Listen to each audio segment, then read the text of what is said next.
Yeah, it's CC, CEO. Wanna change your life? Come see me, yo. I'ma teach you how to build up wealth for your family, not just for yourself. I'm a bestseller, a house flipper, a businesswoman, a go-getter, a big investor, a goal builder that could teach you to get richer like millions, baby. You really about to fill your savings. You about to have multiple streams to pass your children, baby. Let me teach you to get your credit on track in the long run. You'll make it all back at Catalyst and watch it all psychology black-owned firm, but we ain't all black. What's up? What's up? What's up, everybody? It is your girl, Constance Carter. What's happening, my friends? Come on in. Come on in, my friends. It's been a few days since I saw you last, and I'm super hyped to see you. I apologize for being a couple of minutes late. My friend, my good girlfriend, Tiara, Miss Black Hollywood, she likes to come on and just say good morning, like before I start. So whether she's going to come on or not, she likes to come on and talk to me. And so she took a little bit. We were catching up because I saw her this weekend and we were catching up. And so we kind of went over a little bit. So wait. So I'm sorry. I was trying to, you know how I got to do the thing with the Facebook because Facebook. Okay, forget it. All right. So anyway, it's Monday. And I'm so happy to be here amongst my friends, and I missed you guys. What did you guys do this weekend? And you know, I always love. So the reason why I love to go live, and I'm going to start doing some edited long form content as well, just talking about certain things. But I love going live because I love talking to you. I like getting the engagement. I love when you talk back to me and talk black to me. I absolutely love it. So I get excited when I come here and I'm able to talk to you. So, you know, listen, put your information in the comments where you watching from, because I know that we have people that watch from all over the world.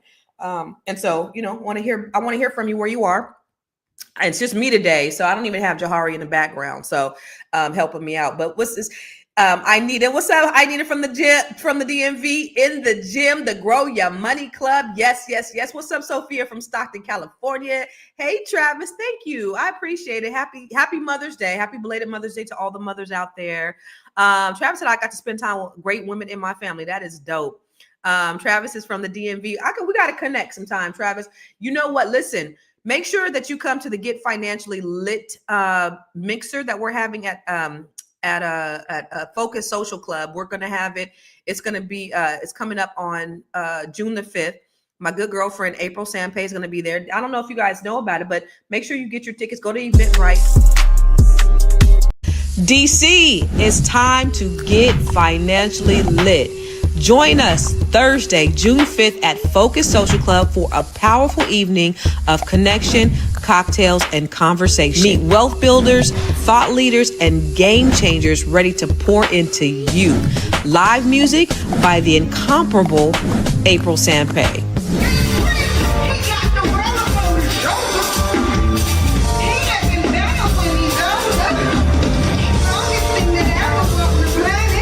Vibrant vibe, a room full of opportunity. Bring your brilliance, bring your business cards, and come ready to elevate. Grab your tickets now at getfinanciallylit25.eventbrite.com.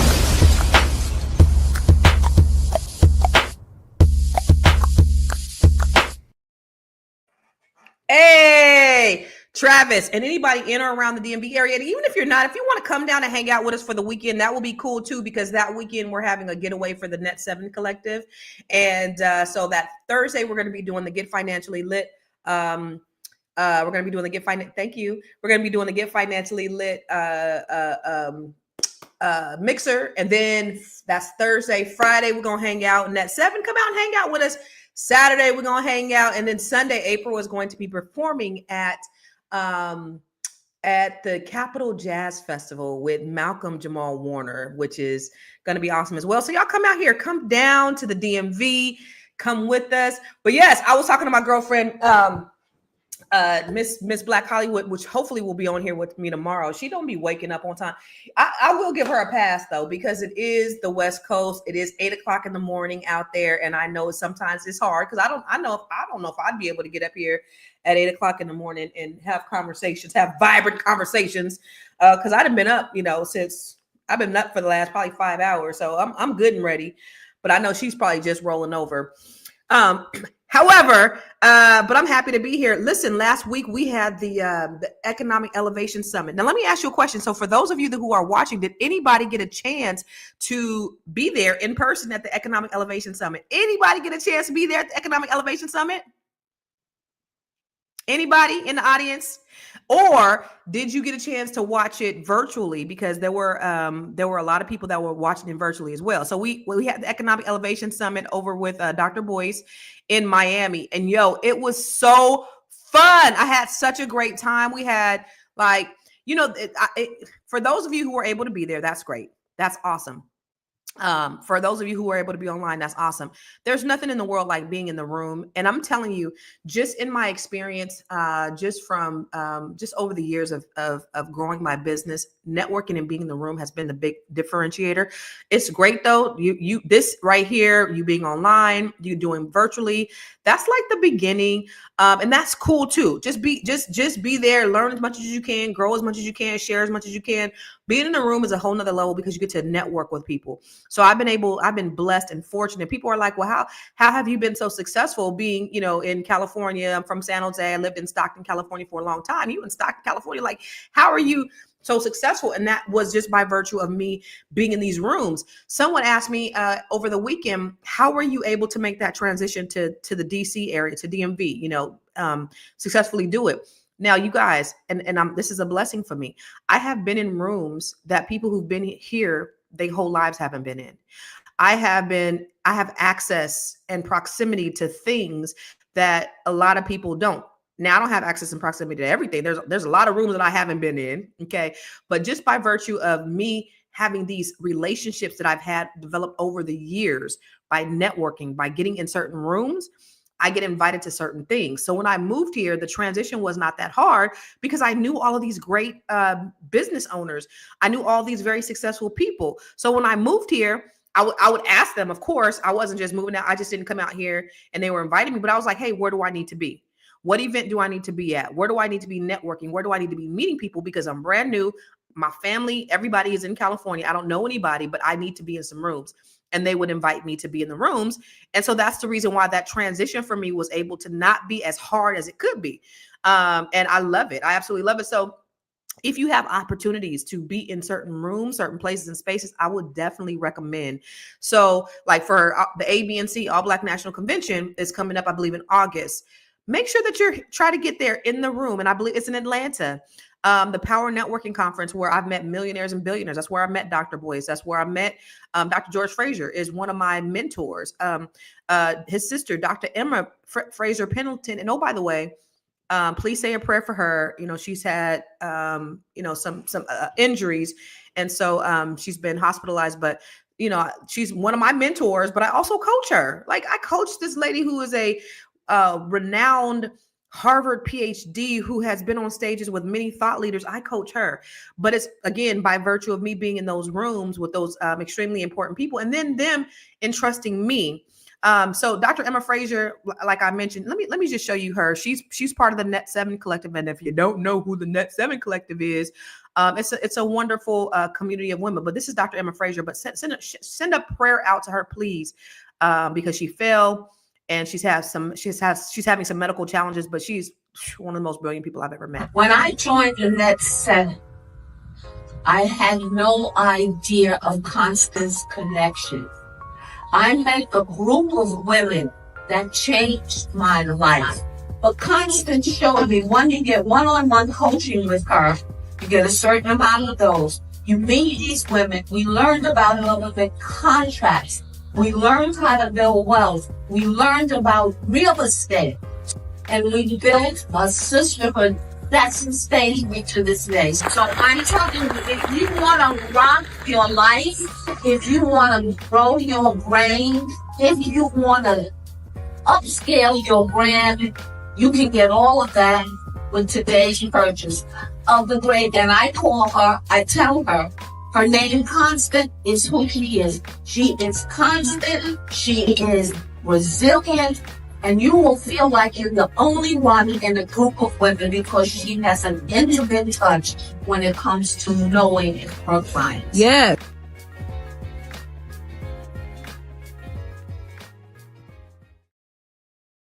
I tell you, so just having someone, on that level who is just, such a great person, great human being, that could tout you and shout you out. And again, she was my coach back. I took one of her trainings back in 2016, and now she's a part of the Net 7 Collective. And she said the Net 7 Collective was the best cohort that she had ever been in. And this is a lady, I'm trying to tell y'all, who has been around many thought leaders.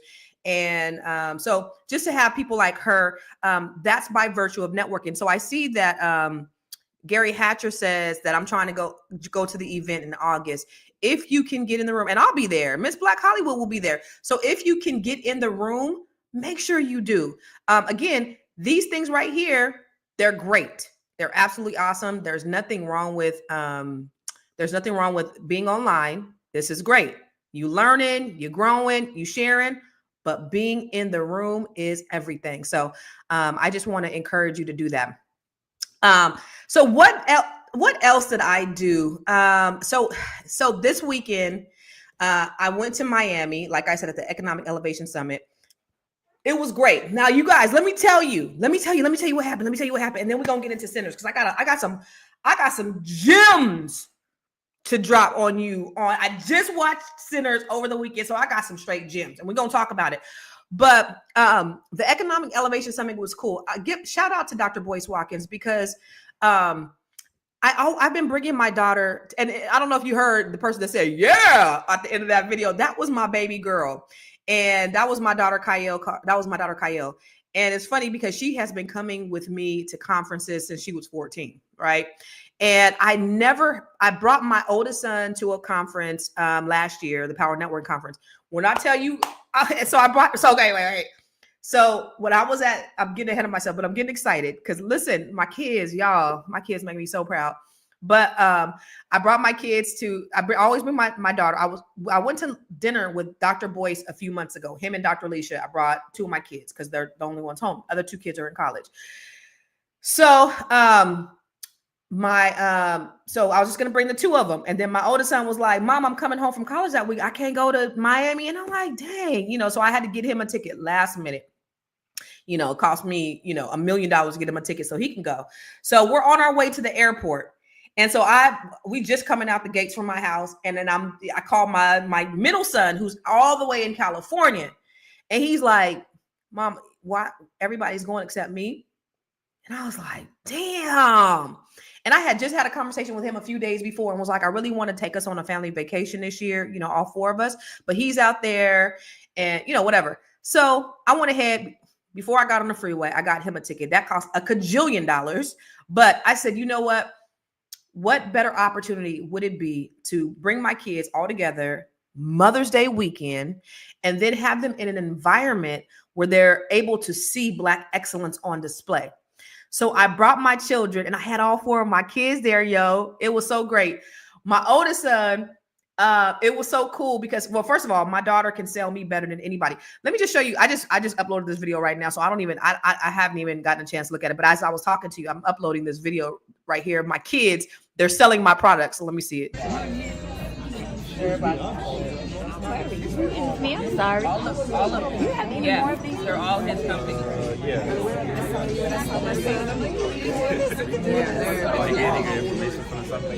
Just that one. It's been great. Oh.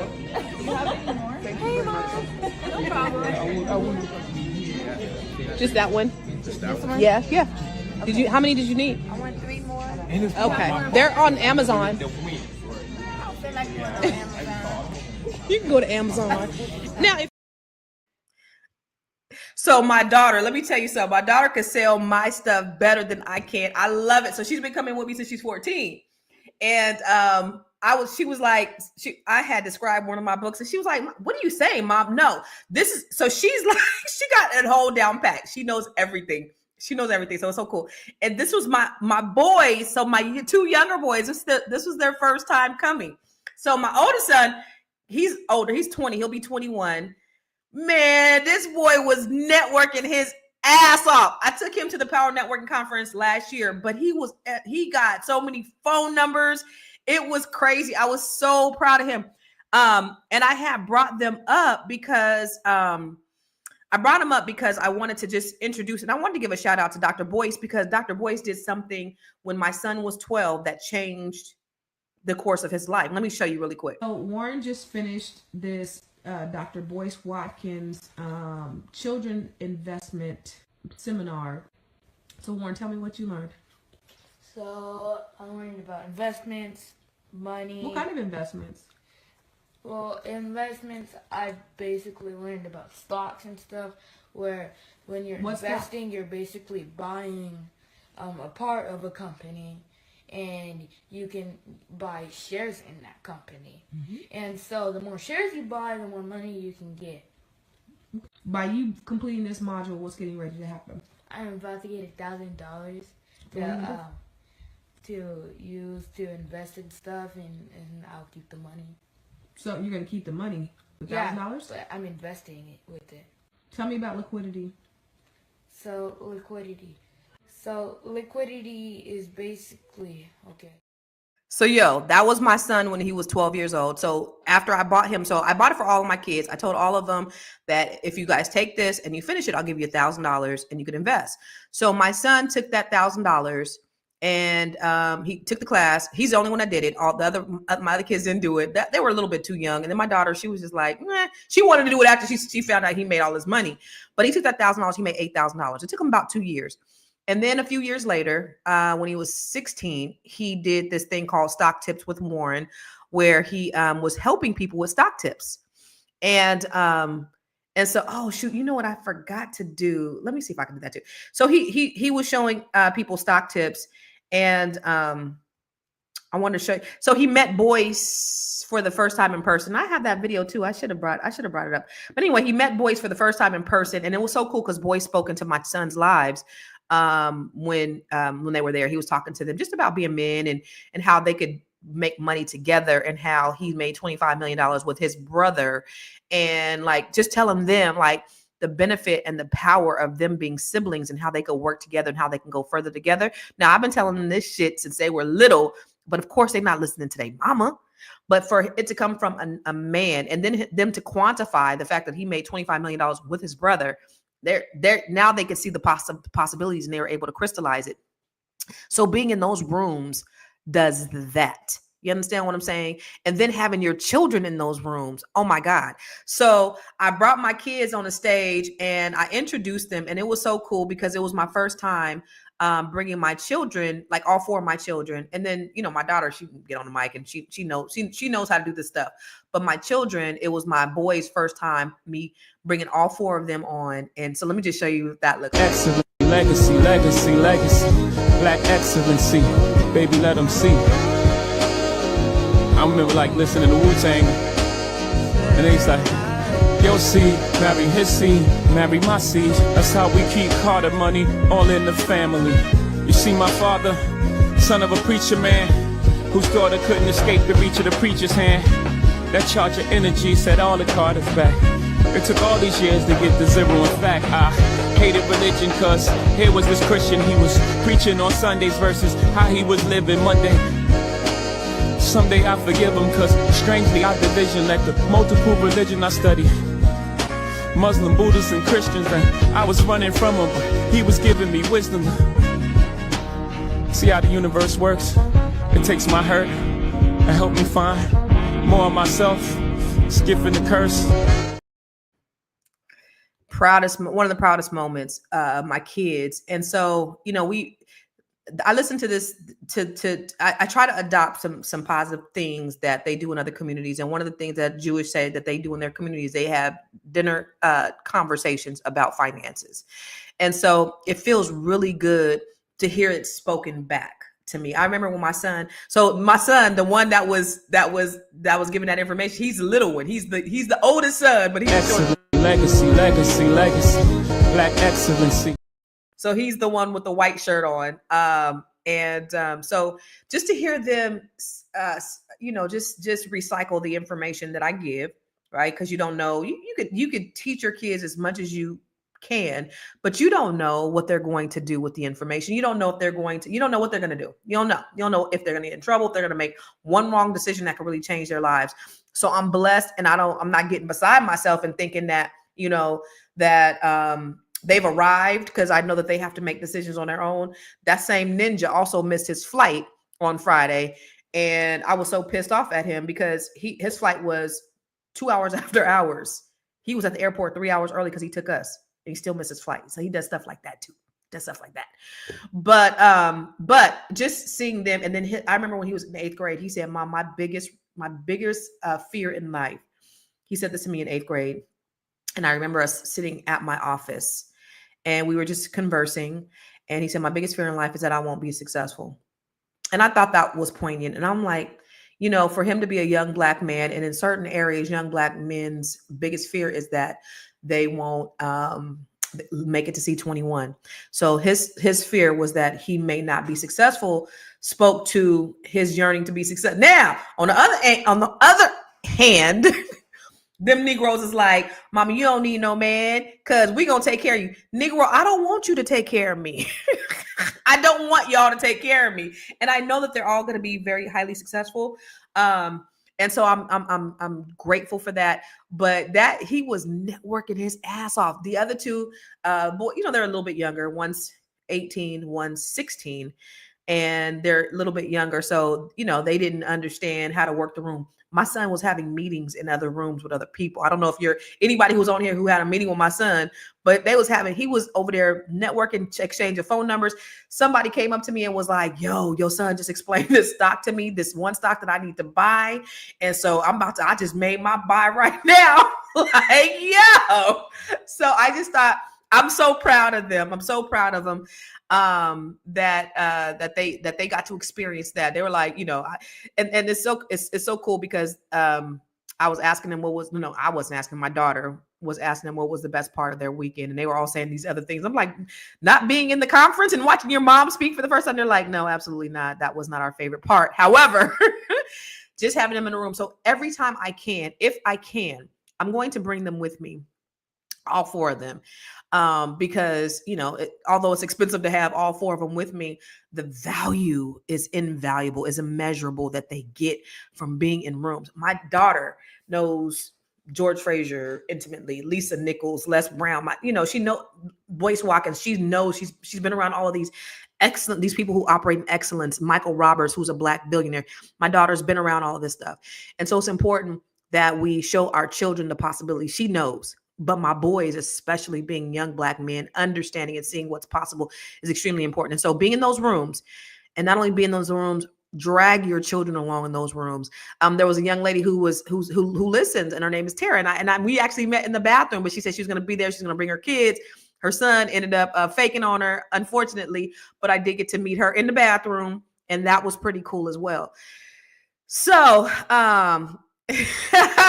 Von Vito, you guys. Vaughn, did you check on my house while I was away? All right. So, but thank you. So the rest of the weekend, we just hung out, y'all, and it was super cool. And this is a little quick This world. My shot got a wet.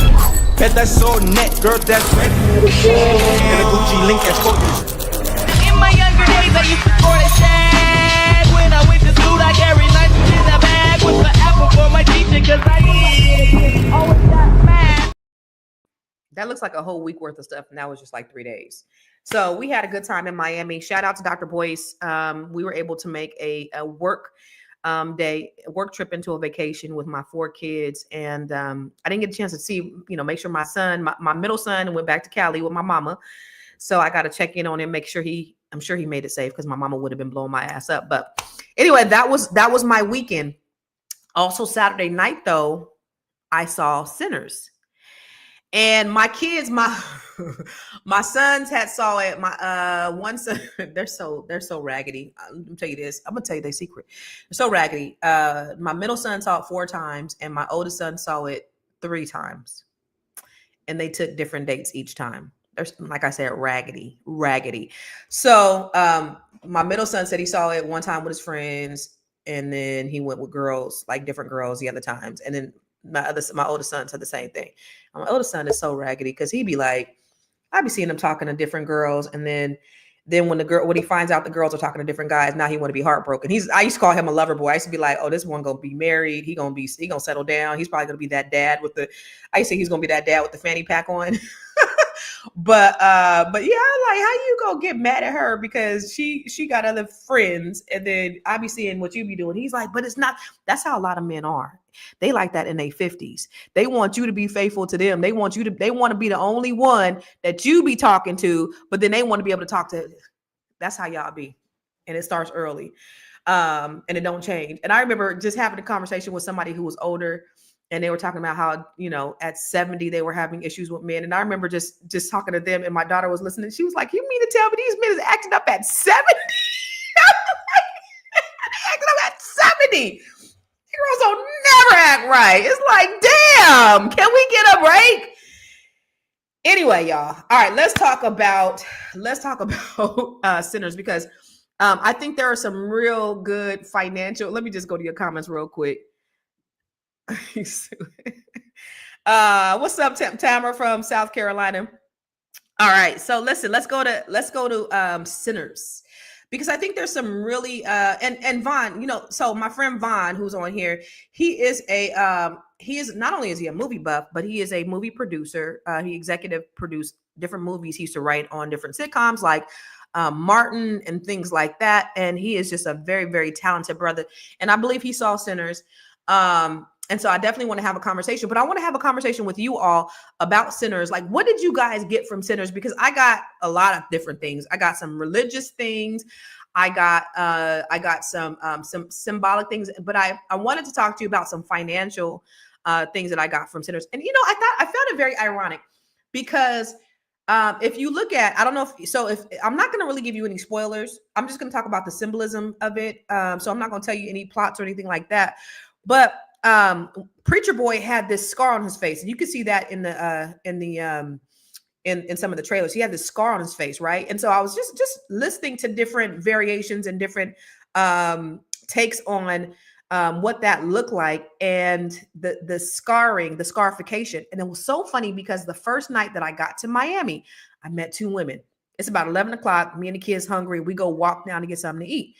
And we meet two women. And so the women, the women were sitting at another table. We were at this little restaurant, this little Asian restaurant. And one of the women was like, oh my God, your kids, I just had two of my kids. I have my oldest and my youngest, my daughter and my youngest son. And she was like, girl, they have your face. And so her and I began to talk. And so we're talking, and she's telling me about, we're just talking about whatever. And then her sister's next to her. And then her sister starts talking about 15 minutes in the conversation. And then I noticed that she has these little scars on her face. And so then I looked at her, and I noticed she had these little scars on her face. And so it's funny, because she was talking to me about her son and his girlfriend, and she was talking about religion and how she felt it was rude that the son's girlfriend was talking to her about religion. And then I was like, oh, I want to ask her about those scars, but it might be religious. And then I know she just talking about that it's rude to talk to somebody about their religion. And then I was like, but I can't help myself. I want to ask her about it. So I asked her, and I said, hey, I noticed that you guys have these scars on your face. What is that? And she just told me that it was from, they're from, they're African American. I think their dad was like polygamous or something like that. So they had different moms. I think they had the same dad or something like that. But anyway, that was like part of their religion, their Yoruba religion, where they had a scarification ritual. But I thought it was fascinating that, as I'm listening and I'm watching different things about Sinners, and they talk about the scarification, and I happen to meet these ladies who had this scarification on their face, and I've never seen that in real life in person. And I was rude enough or bold enough to ask them about it, and they were very gracious to tell me about what it was, what it meant, and then how they live their lives according to it. Gotti said, the singer Seal. Booker said it was a scar of listening to the wrong people. It could be that. Or it could be a symbol, a religious symbol. I don't know. So I just thought that was fascinating. I don't know if it was a coincidence or whatever, but I just felt like, there was so many things that we could take away from it, like from negotiation to exploitation. I don't know if you guys seen The Art of Negotiation. We're going to talk about it. And these are the things these are principles that I actually teach, my agents and the people I coach. They had plantation money, preacher boy who had power. It was awesome. So the first thing I wanted to point out was the negotiation, right? So I don't know if you've seen, okay, so there was a scene where one of the twins went to a store, and he got this little girl who was just sitting there, and he said, "Hey, I want you to watch my truck." And he offered to give her some money, and she was like, yeah, she was happy about it. So I want you to listen to this. So when we're talking about the art of negotiation, okay, this is a lesson. When you are looking, and I think Vaughn and I have had these conversations as well, just about, because he's involved in different ventures. But think about when you're negotiating. So some people think in negotiation, somebody has to lose in order for somebody to win. I had an agent who used to think that way. She would think like, I have to make you suffer in order for my clients to be happy. And that's not how negotiations should not be like that. The art of negotiation should be more of in my opinion, it should be a win-win for everybody. I think everybody should feel good about the outcome of the negotiation. You understand? Do you feel me? So somebody doesn't have to lose. I remember telling my ex this. Somebody doesn't have to lose. Like, you don't got to kill me in order for you to win. We could all both walk away and it'd be great. But if you listen to everybody else, then we both lose. And that's what ended up happening in my situation. But the way you start, here's the art of negotiation. Okay.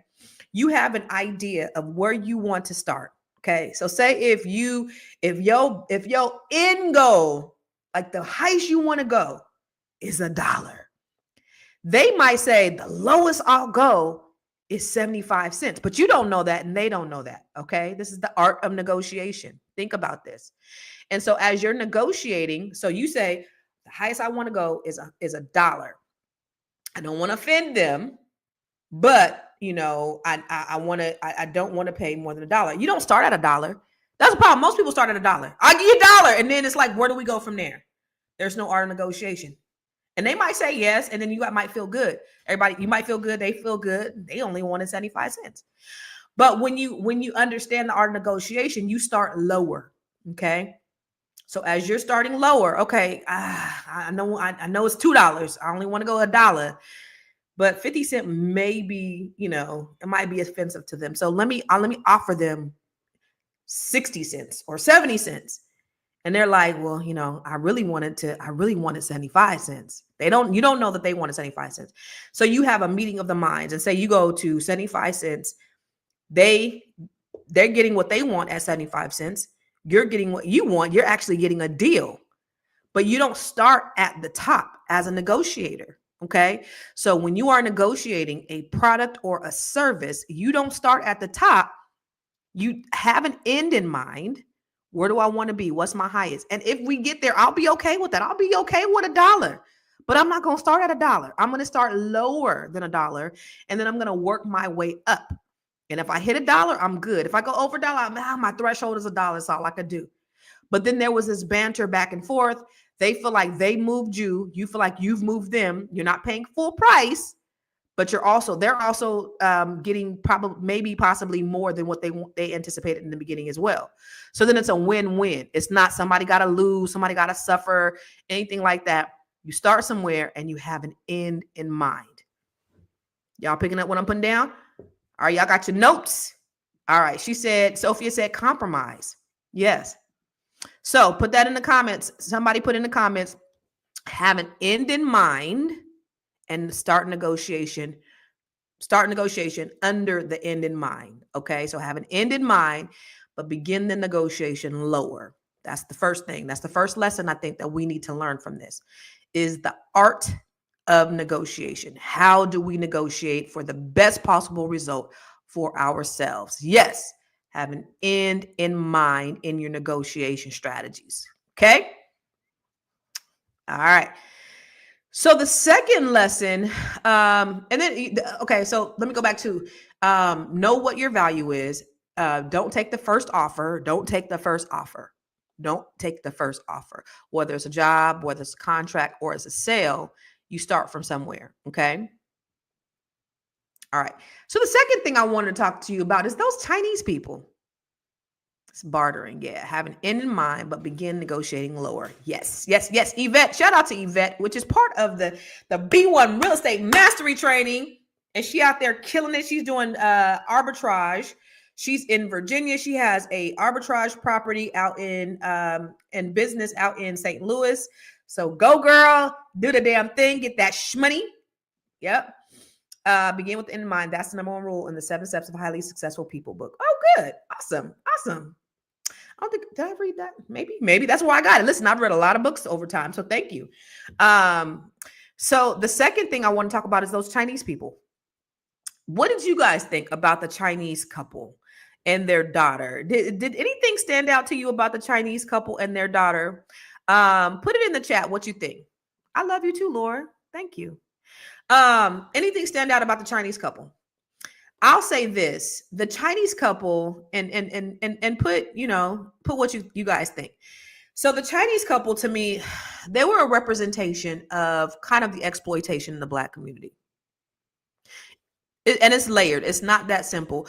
I believe that he got, he got the Delta Chinese. I don't know if you guys I seen some documentary a while ago on the history of the Delta Chinese and their relationship to African American and their assimilation to white culture. And what they would do is, especially in these communities, especially in the South, but all over the country, is they would not ever give us opportunities, loans, or anything like that in order to build businesses in our own community. You see that, right? How do you open up a store? You need capital. You need money to be able to open up a store. And we were caught in this cycle, especially in the South, of sharecropping.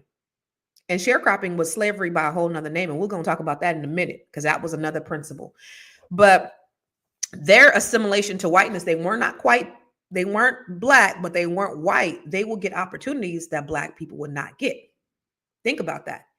And so you have this assimilation of the husband was serving the Black community. The wife was serving the white community. Did you guys pick that up? Right across the street is the white community from the Black community. So they were serving two very different people, very different environments, which I thought was interesting. But think about the opportunities that they had that a lot of African Americans did not have. And then that also rolls to now, where you have a lot of businesses in Black communities that are not Black owned. It's starting out now. And I talked about that at the Economic Elevation Summit, how you can go to, and I talk about that to you guys all the time. Only 3% of businesses in Black community are owned by Black people. That's a problem. You can't go to an Arab community and see a Black owned business there, a Jewish community, a white community, a Hispanic community, or an Asian community, but you can go to a Black community and you will see all of those people servicing our people, where our wealth is not in our community or going to people of our community, but it's going to outsiders in our community. That's a problem. So for me, understanding, it's layered. There's some layered ideology around the Chinese couple, but for the takeaway for me is it's a representation of outsiders in our community that are basically taking from our community. Let me see. What do you guys think? That's a damn shame. Makes no damn sense. All right. Come to my next event, Miss Valerie. Absolutely. Send me a DM if you want to come to my next event. What are your thoughts about the Chinese company? Their proximity, the Chinese couple, their proximity to whiteness, they got access to capital. They got the loans, they got the license, they got placement in our Black communities, while Black folks were denied the same opportunity. Today, they all build wealth in our community without even reinvesting in our communities. Meanwhile, we face a lot of discrimination, zoning barriers, all of those things. This is why I'm so passionate about us practicing collective economics. This is why we have to do business we have to be intentional about doing business with Black-owned businesses. The thing about that is that we don't see a whole lot of Black-owned businesses, right? And then we had in the past, and the conversation is changing, that we've adopted this narrative that we don't do good business. And that's not at all the reality. I can take you to a million Chinese restaurants, maybe not a million, but I could take you to a lot of Chinese restaurants where the service is terrible, where their facilities are not the cleanest. They have attitudes, and I see lines, especially with Black people, wrapped around the corner. You'll give them an opportunity and you won't give it to, the soul food restaurant. I was talking to a lady in Atlanta one time. We were in Atlanta one time, and we were at this great restaurant. And one of the things she said is it's really hard for us to do business because a lot of us don't like to support our own. They give negative Yelp reviews. They'll eat up all the food and then they'll be like, oh, it's a hair in this food. And then they'll want a refund. I mean, it's just tough trying to do business. And we got to do better about being intentional about how we're doing business, how we're supporting Black owned businesses. But there's a lot of scammers in Atlanta. I call it Scam Atlanta. I'm sorry for you Atlanta people, but I've seen more scams than I could ever even think coming out of Atlanta, but it's really sad. And we just have to do better in being intentional about how we're doing business with Black people. We need more Black doctors. Absolutely. I don't know if you saw that there's a statistic that says Black people who go to Black doctors tend to live longer. I think it was 80% of African Americans who go to African American doctors live a lot longer. Why? Because there's racial discrimination and practices inside the medical field, just like within there's racial biases, just like within the police force. They're not going to treat you the exact same. So yeah, we do need more doctors. Yeah, we should own our own stores, our own hair salons. You go to a community and the hair salons are not the hair salons, but the hair stores are Asian owned.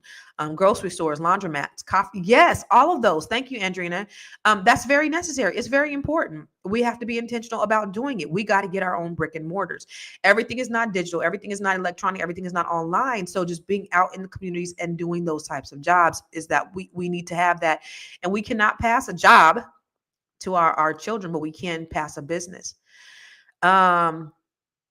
That's also true. Although they do get loans from white folk, Asians do practice group economics, and we don't. And we should, and we will. You know why? Because we're having the conversation. So that's the beautiful thing about this administration, you guys, is that we are talking more about collective economics than we ever had in the history of this country. The conversation used to be, we don't do business with each other. Now the conversation is that we need to start doing business with each other. So listen, let them fight in the administration like Crips and Bloods. We've been the lowest benefactors of any benefits. So while they're doing that, we minding our Black business, and we're minding our Black business. I even have a shirt about it.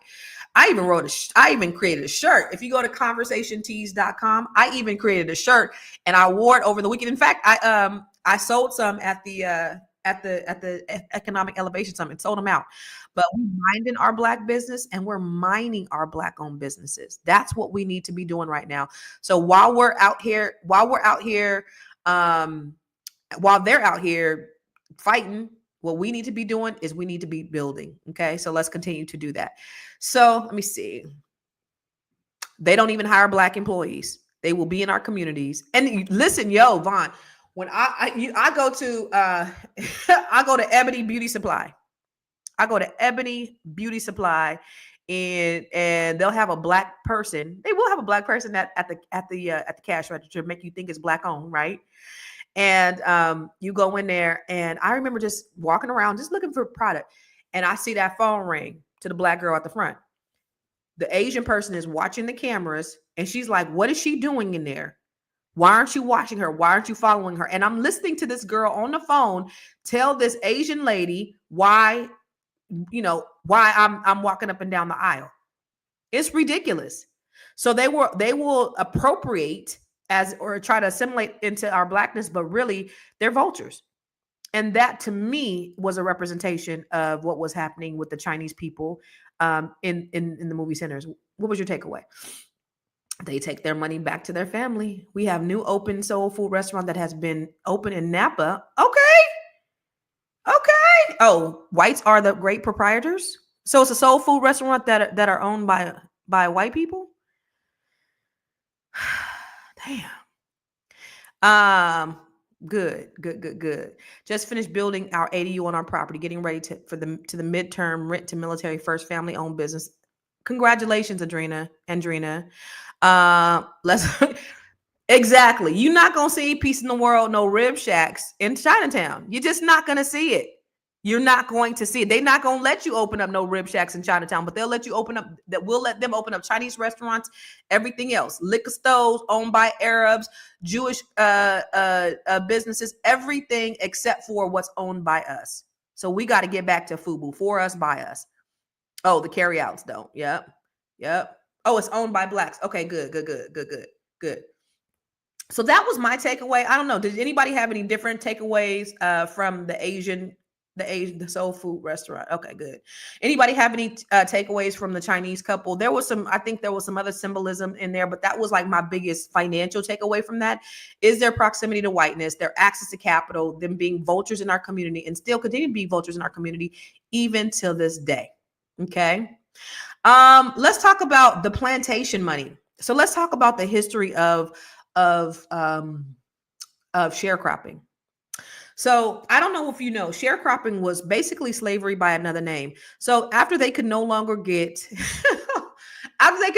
free labor, they would have fake money that they would give to the sharecroppers, the people who work the land, but they could only spend it at their stores. Oh, these motherfuckers was diabolical. They diabolical.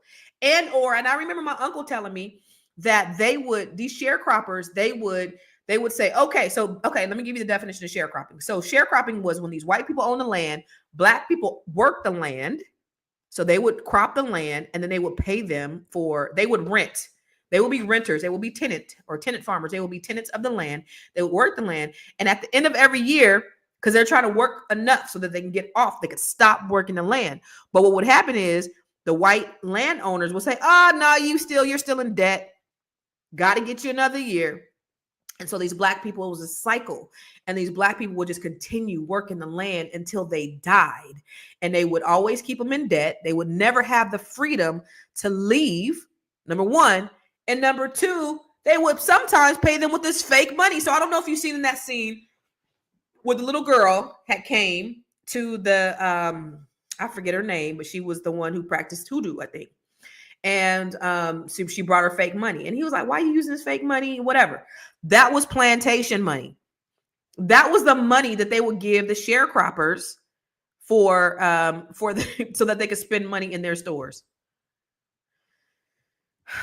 They are diabolical, y'all. What'd you say, Andrina? I ain't say it. You say it. They show land sales to Mexicans over US. It's called a job that you do all the work and get 2% of the money. Yeah. Get some degrees and work more hours. A little education contributed to them not understanding or signing contracts. Yeah. It was crazy. So I liken this to welfare. You think about it. You think about this welfare. These people were unable to use this money anywhere else and keep them trapped in this fake economy. Today, a lot of us are trapped in government systems, WIC, welfare, Section 8, designed to be a temporary aid, but they're permanent ceilings. So it's not about shaming anybody. It's about really recognizing when a system is sustained to keep you in poverty, Black people, instead of building pathways to wealth. Again, that's why I'm so happy.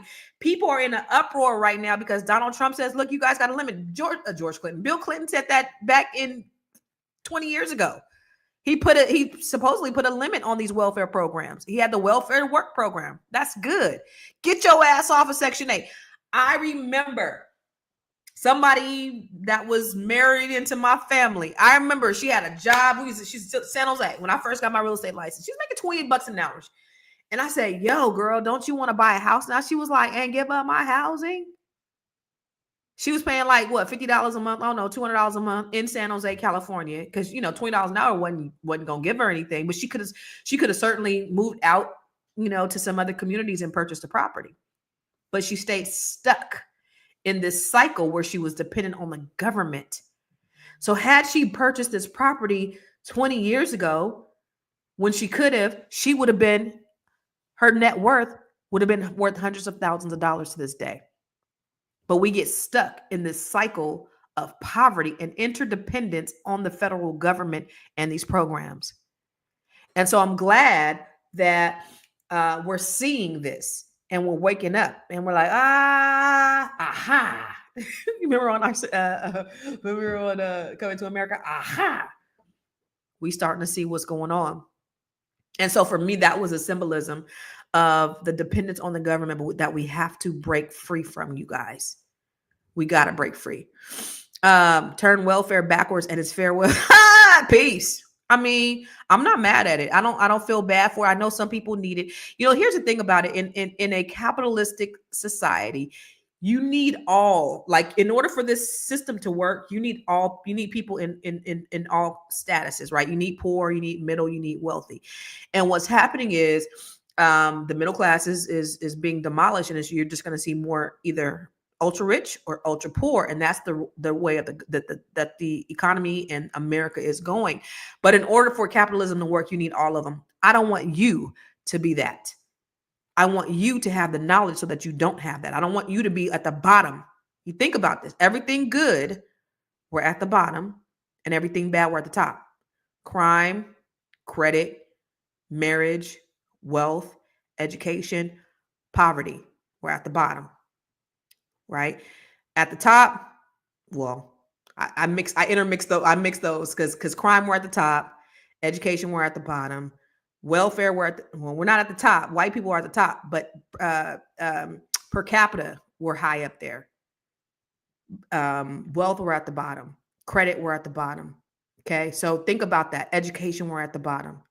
So we have to change the dynamic. We got to change the thinking while they over there fighting and they're doing all these things to change and blow up the government. Let's mind our black business and mind our black business. That's all I'm saying. Right? Yeah, I'm from San Jose. My Republic grandfathers had land and worked the mines, stayed ahead of the system. That's a beautiful thing, Elmira. Okay.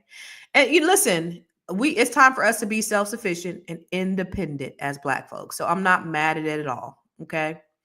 The other thing is, okay, so the twins. Let's talk about the twins. They were in the war. I think World War I or World War II or something like that. Think about this. How so many black men came back from these wars. They could not get jobs. Many of them had to, there's just a whole cycle of things that happened. You had the no man in the house. You had, the welfare system that required that black women couldn't have black men in the house. They weren't getting hired. Black people couldn't get the GI bills that they served the country. They fought these wars, but then they come back. They couldn't get the benefits of being a veteran. White people were able to build wealth because they were able to get these loans. They were able to get education that was promised to all of them, but they were unable to. And so just like in the movie, they came back from the war. They ended up going into a life of crime after fighting for this country. That was so many black men. And think about the amount of wealth that was built in white communities as a result of them being able to take advantage of these benefits, and black people were not afforded the same opportunities. Think about that. And so for me, that was my takeaway from them being in the military, coming home and having to, kind of resort to this life of crime where they made a lot of money. They did a big heist and they were able to come back and build this juke joint, which, by the way, should have been some economic empowerment. But then when you look around and nobody in our community has any money to really support the business, then what happens to the business? So that's a economic wealth takeaway for me, is the fact that these black people, these men who fought in this war, who should have had opportunities, did not have opportunities, which have happened historically over time in this country. However, black people, because I know black people who've never taken advantage of the GI Bill or like even VA loans. The first time my dad was in the Vietnam War. The first time my dad took advantage of this VA loan was when I sold him a house. And my dad's had several houses. My dad's owned 3 or 4 or 5 houses since getting out of Vietnam. The first time he took advantage of his VA loan was when I sold him his home. I want to say I sold him his loan maybe, 12 years ago. A lot of black men, especially in that age group, because they were denied. They didn't know that they had access. They didn't know. You can get a VA loan, own a home, get 100% financing. You ain't got to pay no money out of pocket. Yo, I had a veteran who bought a fourplex, paid nothing out of pocket, went in cash flowing on a fourplex. His payment was $1,800. He was making $4,000 a month in cash flow. Well, the first year he was making $3,000. The next year he was making $4,000. But he came in with $1,200 in cash flow every single month. Didn't have to put any money down. That's the benefit of those types of loans that Black people just don't know a whole lot about. You can buy a multi-unit and just get in cash flow. But these are benefits that veterans have. There's FHA. You can get an FHA loan with little as 3.5% down and all of that stuff. But I'm just saying, in terms of the financial aspect of it, that the parallel that I've seen is that there's just been, in this country, Black people have not been given opportunity to get these same types of opportunities and privileges and benefits that a lot of our white counterparts have. And so therefore we're behind on wealth building. But 44% of us are still homeowners. And I'm still proud of us for that, because, and 70% of white people are homeowners. And I think that with all the benefits that they got, 44 million acres of land in the Homestead Act for free. Black people didn't get 40 acres in a mule despite working this land for hundreds of years. We didn't get the 40 acres in a mule. And despite that, we're 44% of us are homeowners. And oh, by the way, we had the largest growth in this country out of all the races after COVID. We're resilient. Give yourselves a round of applause, Black people. Y'all doing a damn thing. So I wanted to point that out. Let's take advantage of these opportunities that are afforded to us. And if you don't know, like, DM me. I'm licensed. I own a mortgage company, but my mortgage company is only in Maryland, DC, and California. DC, Maryland, California. But I can, if you need a loan, I could probably refer you to somebody in another area that can really help you get in a line, get your stuff together, because you want to work with people who are going to look out for your best interest. The thing about it is there was still predatory lending, especially in 2008. Black people were getting worse loans and they had the same credit profiles as white people. And the reason why they were getting worse loans is because people were putting them in worse loans, and they were going through these institutions. That's why Bank of America was fined billions of dollars. Wells Fargo was fined billions of dollars. And all the top 5 commercial banks were fined billions of dollars. I've done countless videos about it, due to predatory lending. So do business with people who are going to look out for your best interest. Do business with people who are going to take care of you. So if you are looking to get a mortgage or something like that, because 80% of wealth in this country is generated through real estate, holla at me. I might not be able to do it directly, but I could certainly put you in contact with somebody who can. You should always be try to be in a position where you're building. Right now is the best time, even if the interest rates are higher, because if you get in right now, you don't have a whole lot of competition, not as much as you would when the interest rates change. When interest rates change and they go down, you're gonna have a whole lot of competition, and you're gonna end up paying more anyway, because you're gonna be in a bidding war. And so now the prices are gonna go up. And so then the money that you thought that you were saving on interest is not gonna happen. So get in now. You don't have competition. The sellers can offer you different kind of concessions to help you to be able to close, and then refinance when the rates go down, and now you win it. Boom. That's what I did. I mean, easy. I know it sounds easy. It is easy. Sounds easy because it is. Let me go back. The best part of Smoke and Stack going to the military, they knew how to defend their assets. Ooh, boy, did you see the end? I'm not going to tell you the end. Woo! They knew how to defend their assets. Weren't even able to use a GI Bill. Very true. The military creates a system of dependence. If you speak up on it, you become the enemy. I use the post 911 and the GI Bill, still haven't used the What? Booker. You need to be using your VA loan and buy yourself a multi-unit. You can get in 100% financing. You can go cash flow. Boy, you tripping. You are straight tripping.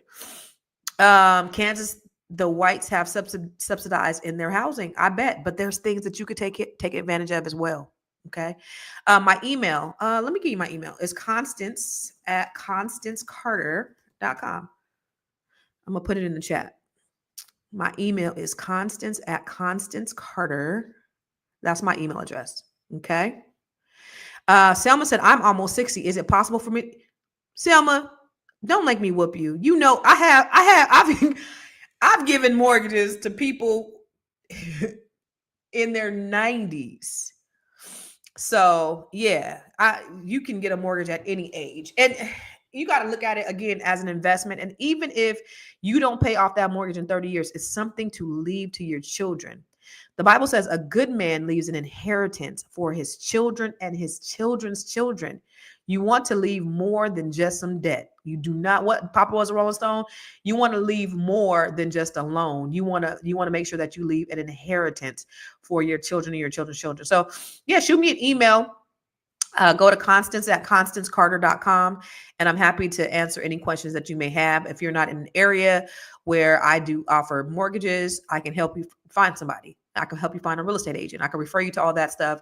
That's free. Like I have a team that can help me. Like I'm super busy. You may or may not talk to me. You may talk to me, but I want to help you guys get in position to where you're building and you're not giving it away. So yes, Selma, girl, let's get you in a house. Where you live? Let's get you in a house, sis.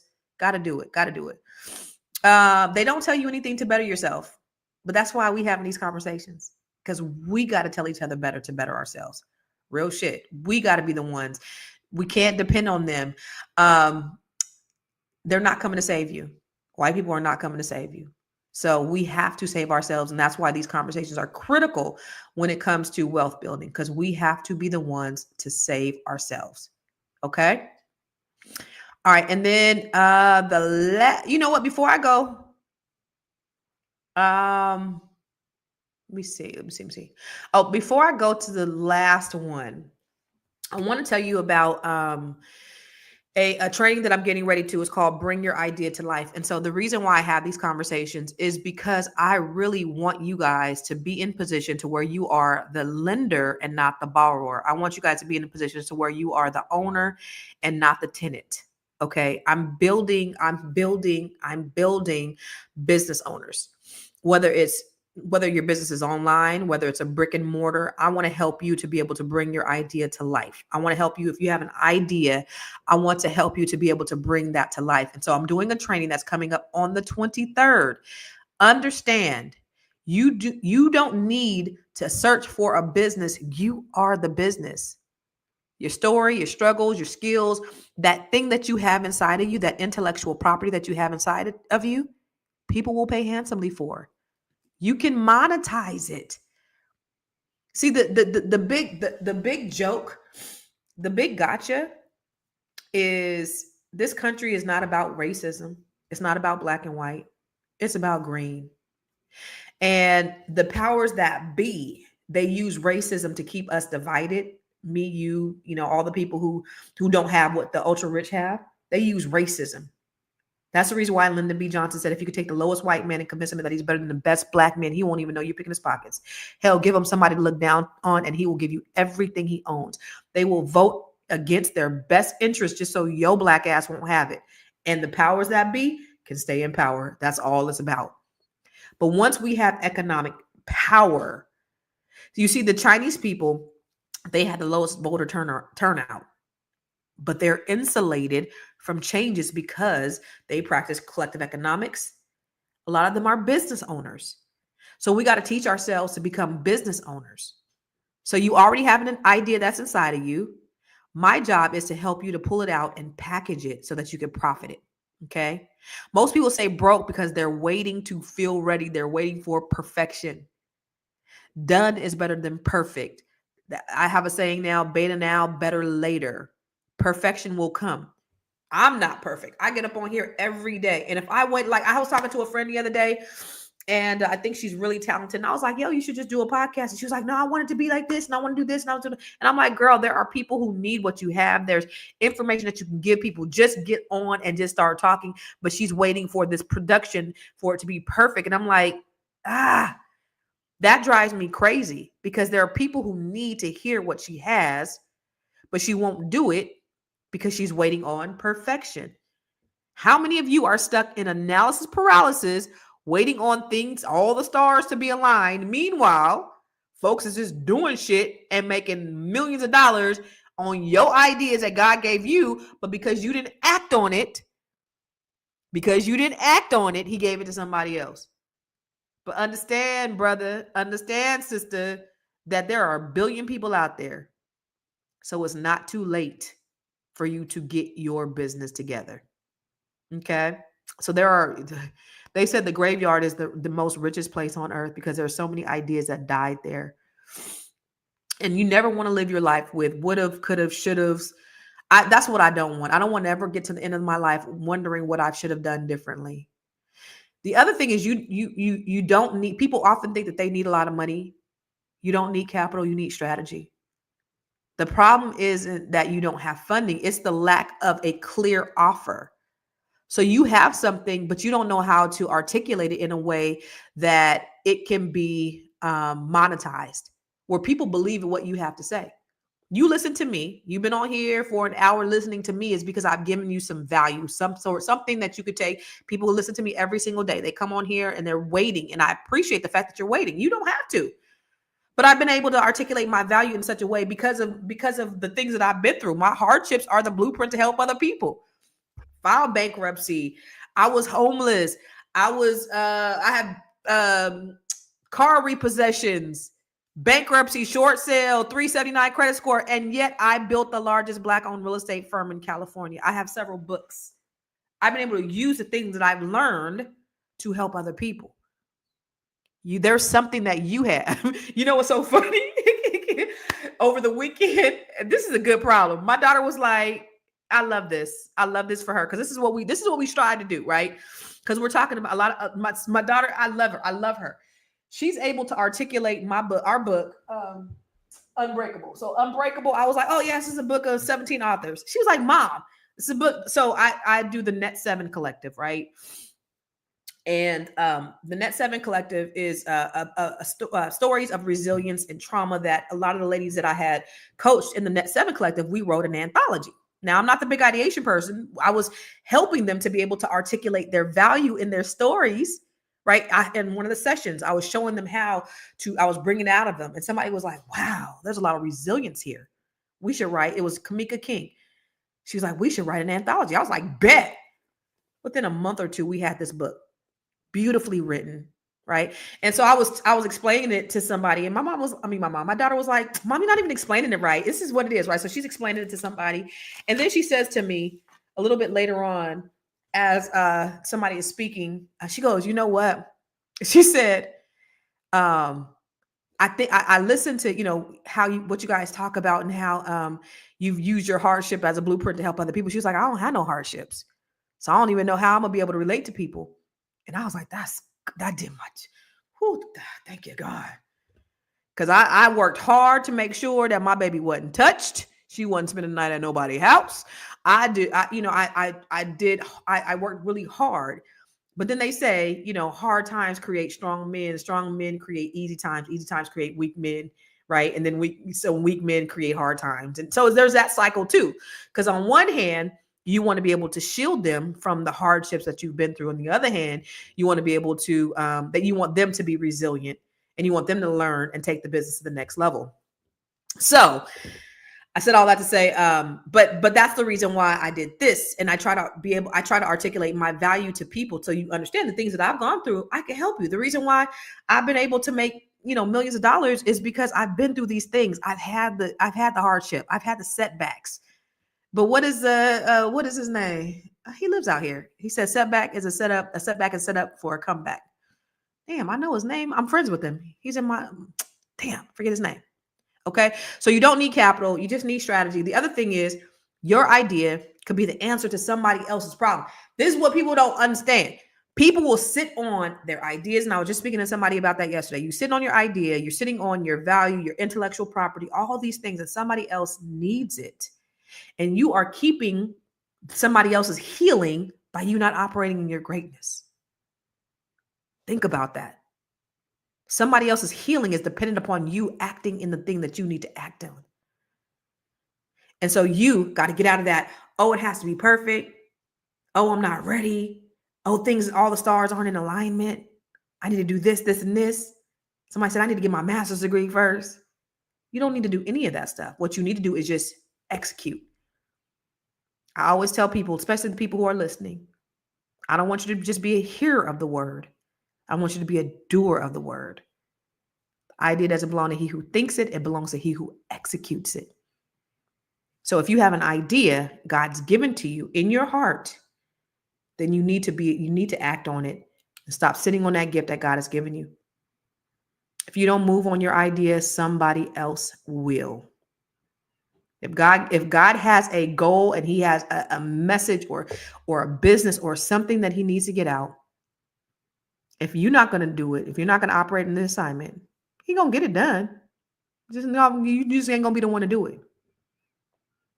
So I'm hosting a training. It's called Bring Your Idea to Life. And it is on the 24th of May. And I want to invite you. This is the third one I've done. And I've had some really good feedback. Let me see. Do I have a... Oh, from the first one, here's just some folks' feedback. The Bring Your Idea to Life training was originally a 2-day training. Some of the students had an idea in their mind. They weren't sure what they wanted to do. They had a business that they wanted to really get off the ground, or they had a business that they wanted to scale and grow. Don't listen to me. Listen to what they had to say about their experience in the training. I came with just an idea. I really didn't know how or what to do. I walked away with not only knowing what I came in with, but what I was able to accomplish while I'm here in my next steps. It really take me out of my comfort zone. Although I have all these passion about specifically something that I wanted to create, I didn't know where to go. And this training actually helped me to take whatever was in my head, put it on paper, forced me to do what I didn't expect I was gonna do. I thought I was just gonna come and just follow a lecture. I didn't know I was gonna do step by step, and at the end of it, create something that I could actually start working on. This workshop has been really, informative and transformational. It's not just informational; it has actionable steps that you can do.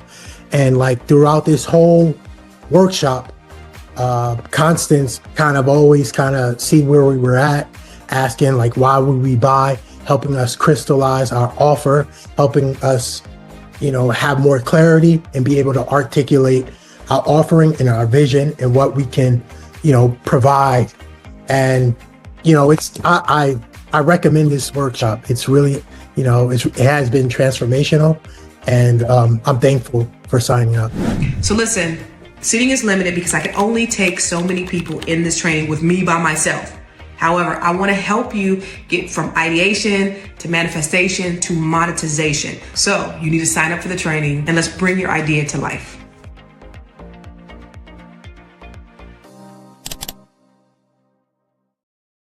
Yo, so I'm doing this training on the 24th of May of this month. And I really, if you have this idea and you are serious and intentional about turning it into something, I need you to take this training because it's awesome. I really help you to crystallize that. And I just want to help as many people as I possibly can to get in position, especially this is the best time to be alive. How many of you guys feel like this is the best time to be alive? I feel like this is the best time to be alive because, especially for us, there's stuff going on in Africa where we're seeing a united African country, continent, nations, how they're coming together, Burkina Faso, like all those things, right? Then you have all these historic things that are happening with the administration, which I think are great. I ain't mad at it because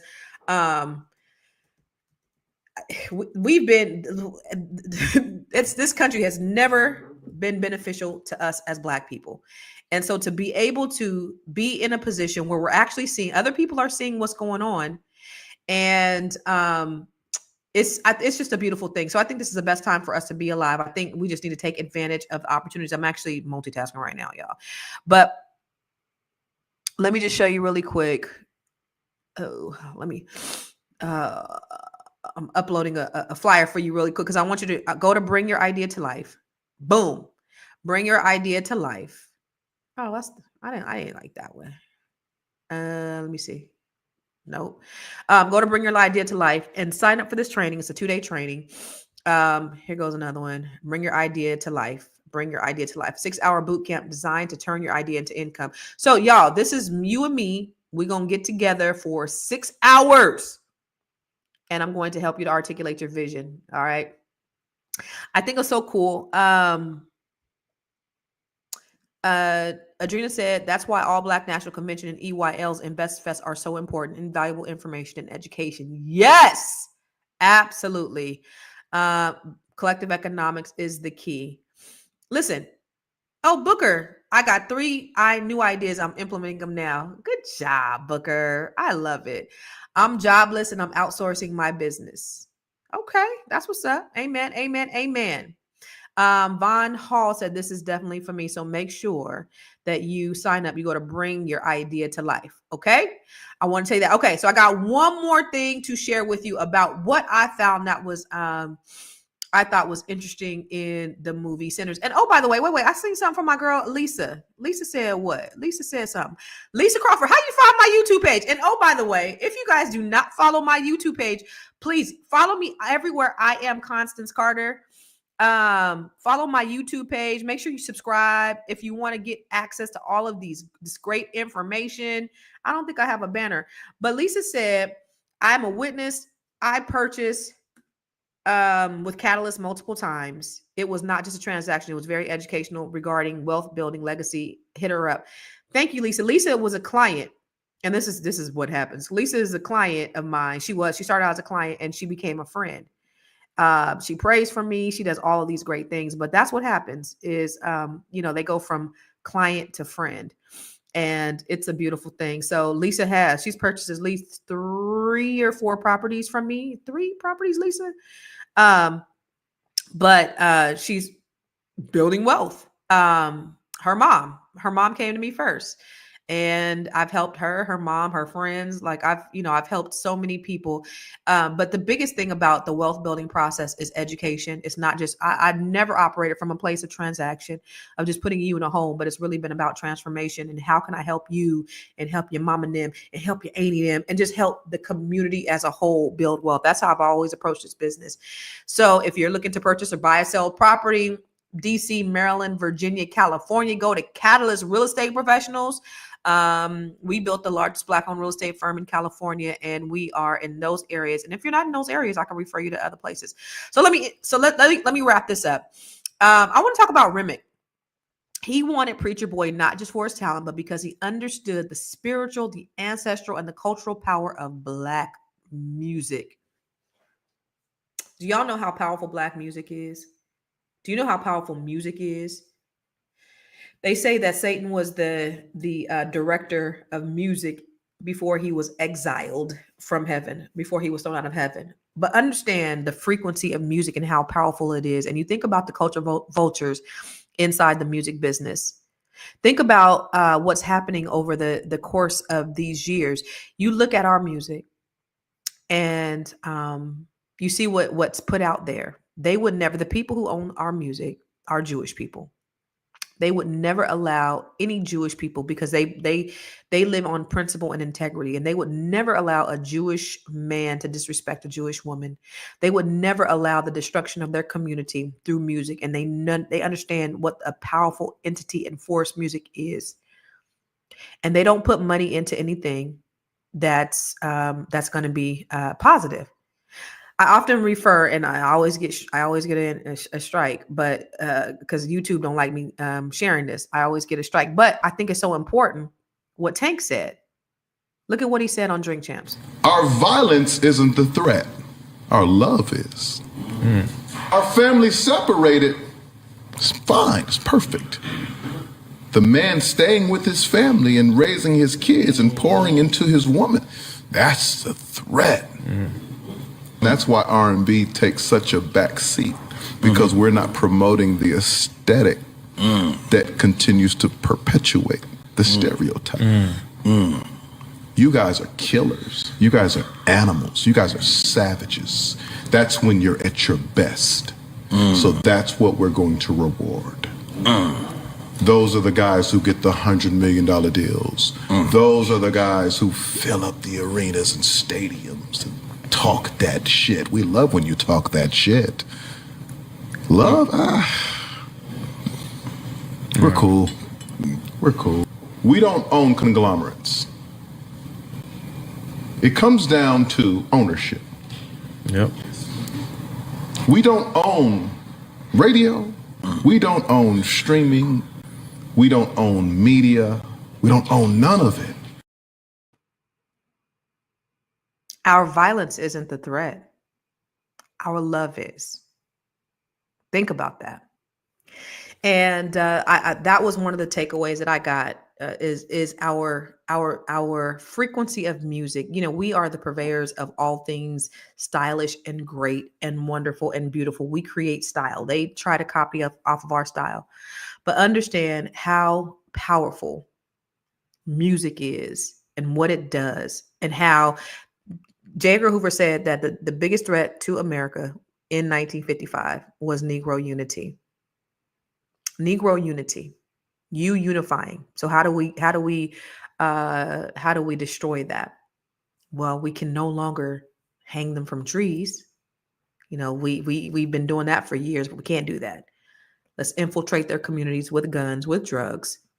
Now with rap music, let's destroy their music. Let's destroy their community from inside. And within a couple of generations, they'll be all gone. But information is power. And so we have each other.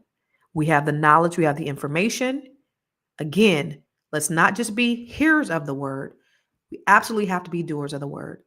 So anything that you can do in any way that I can help you to better position yourself so that you can be insulated from the changes that are coming up for the federal government, I'm willing to work with you on it.